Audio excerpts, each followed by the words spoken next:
Are organic foods safer or healthier than conventional alternatives? Two separate questions. Some consumers are interested in getting more nutrients, whereas others are more concerned about getting less pesticides. Let's do nutritious first. Hundreds of studies reviewed, and they didn't find significant differences for most of the traditional nutrients like vitamins and minerals, and so concluded that despite the widespread perception that organically produced foods are more nutritious, they didn't find robust evidence to support that perception.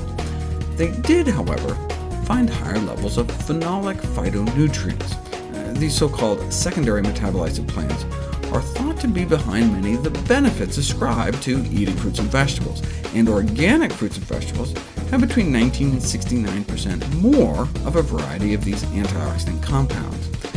The theory was that these phytonutrients are created by the plant for its own protection. For example, broccoli releases the bitter compound sulforaphane when the plant is chewed to ward off those who would eat it.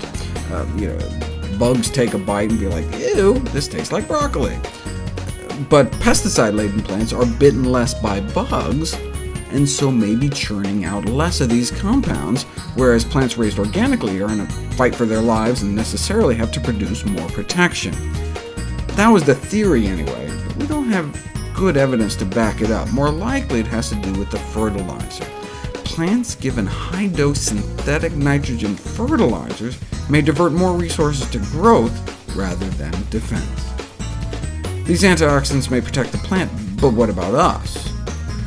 More antioxidant phytonutrients in organic vegetables, and so yes, more antioxidant activity, but also more anti-mutagenic activity. They exposed bacteria to a variety of mutagenic chemicals like benzopyrene, the polycyclic aromatic hydrocarbon found in barbecued meat, or IQ, the heterocyclic amine found in grilled, broiled, fried meats, as well as cigarette smoke.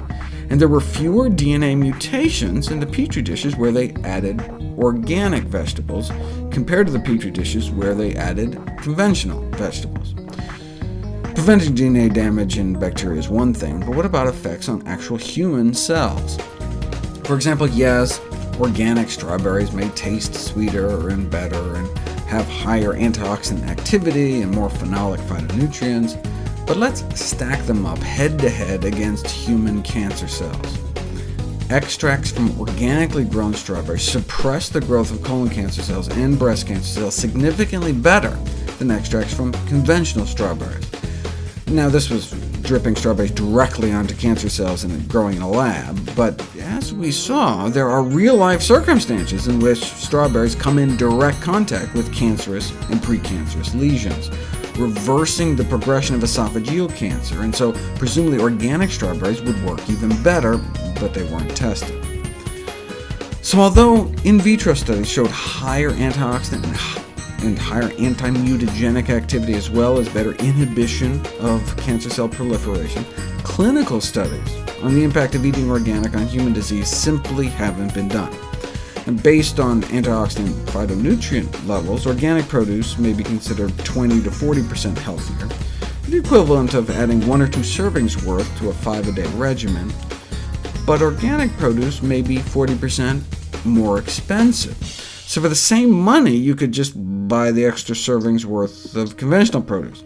So from a purely nutrients per dollar standpoint, it's not clear that organic foods are any better. But people may buy organic foods to avoid chemicals, not just because they're more nutritious, which brings us to the next question, or are organic foods safer? Which are